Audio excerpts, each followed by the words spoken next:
અહેમદાબાદ મિત્ર ન્યૂઝમાં આપનું સ્વાગત છે। સુરત શહેરમાં છેલ્લા ઘણા દિવસોથી આરટીઆઈના નામે લોકો પાસેથી ખંડણી વસૂલતા તત્વો સામે સુરત પોલીસે ગાજ વર્ષાવી છે। સંબંધિત વિભાગોમાં આરટીઆઈ કરી ખાનગી વ્યક્તિઓની મિલકતની માહિતી માંગી લોકો પાસેથી રૂપિયા પડાવવામાં આવી રહ્યા હતા, જે અંગે શહેરના અલગ અલગ પોલીસ મથકોમાં ગુના નોંધાયા છે। હમણાં સુધી શહેર પોલીસ ચોપડે 35થી વધુ ગુના નોંધાઈ ચૂક્યા છે, જેમાં કેટલાક આરોપીઓની ધરપકડ પણ થઈ ચૂકી છે। જ્યારે આરટીઆઈ અને પત્રકારના નામે લોકો પાસેથી રૂપિયા વસૂલતી ટોળકીઓ સામે કાર્યવાહી હજુ પણ ચાલુ છે। વધુ 2 ગુના સચિન જીઆઈડીસી પોલીસ ચોપડે નોંધાયા છે। સચિન જીઆઈડીસી પોલીસ ચોપડે ખાનગી છાપાના પત્રકાર અને આરટીઆઈ એક્ટિવિસ્ટ જસવંત અમૃતલાલ બ્રહ્મભટ્ટ વિરુદ્ધ 2 અલગ અલગ ગુના દાખલ કરવામાં આવ્યા છે અને ધરપકડ કરવામાં આવી છે।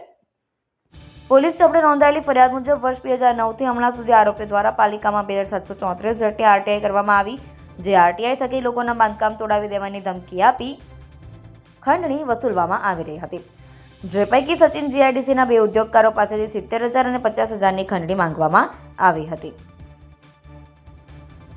સચિન જીઆઈડીસી પોલીસ સ્ટેશનમાં ગઈકાલે ફરિયાદી પરેશભાઈ મોવલિયા અને બીજા ફરિયાદી છે એવિનભાઈ સુખરામવાલા, એ બંને આરોપી જસવંતભાઈ અમૃતલાલ બ્રહ્મભટ્ટ વિરુદ્ધમાં ફરિયાદ આપેલી હતી। ફરિયાદની વિગત એવી છે કે બંને ઇન્ડસ્ટ્રીયલિસ્ટો આશરે 20 વર્ષથી અહીંયા જીઆઈડીસીમાં પોતાના ઇન્ડસ્ટ્રીયલ શેડો ધરાવે છે, જેનો આ જે આરોપી છે એ અવારનવાર આરટીઆઈની માહિતી માંગી અને ઇલીગલ કન્સ્ટ્રક્શન છે તેવું અવારનવાર ફરિયાદીને કહેતા હતા, અને આવી આરટીઆઈની એપ્લિકેશન ન કરવા અને ફરિયાદીને હેરાન પરેશાન ન કરવા બાબતે પરેશભાઈ છે, જે પહેલાં ફરિયાદી એમની પાસેથી 70,000ની માગણી કરેલી હતી, તો પરેશભાઈએ 20,000 રૂપિયા આપેલા અને બાકીના 50,000 રૂપિયા પછી હું ફોન કરું ત્યારે મને આપી જવા તેવું ફરિયાદીએ જણાવેલું હતું।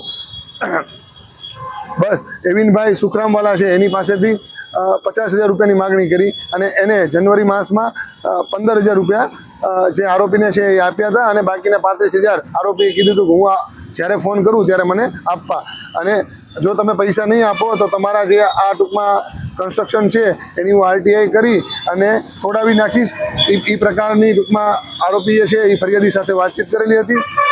બંને ગુના દાખલ કરી હાલની તપાસ ચાલુ છે। આરોપી જે જસવંત અમૃતલાલ બ્રહ્મભટ્ટ છે તેને ધરપકડ કરી અને આગળનું ઇન્વેસ્ટિગેશન ચાલુ છે। અહેમદાબાદ મિત્ર ન્યૂઝની યુટ્યુબ ચેનલને સબસ્ક્રાઇબ કરો અને બેલ આઇકોન જરૂરથી દબાવો, જેથી દરેક મહત્વના વિડીયોની નોટિફિકેશન તમને મળતી રહે।